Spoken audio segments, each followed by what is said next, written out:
Oh. Mahal, Bakit? tayo ka nga diretso. Pinapatay yung diretsyo. Hindi tayo ka lang. Bakit? Oh.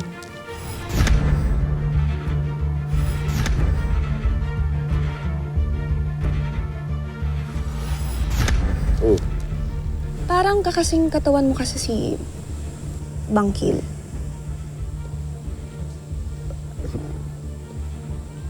Bangkil?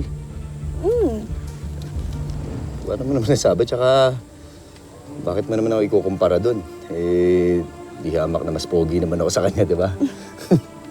Talaga lang, ha? Oo.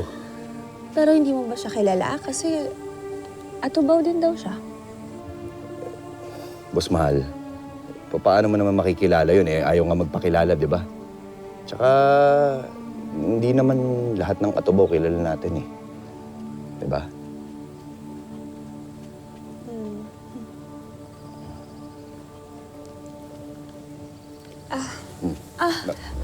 Mahal! Teka, Boss Mahal, bakit? Bakit? Ano nangyari? Ha? Long, Ano ba? Ano ba? Teka. Ano? Ano nararamdaman mo? Ang sakit, Long! Masakit?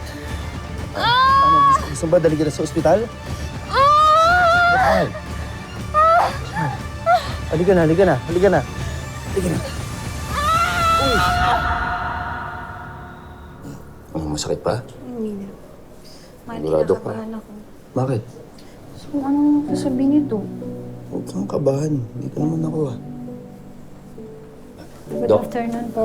Ganda nga po, Nak. Dok, anong nangyari sa kanya? Base po sa symptoms at sa resulta po ng ultrasound, nakita po namin na posible pong may endometrioma ang pasyente o yung tinatawag namin na cystic lesions dahil sa endometriosis.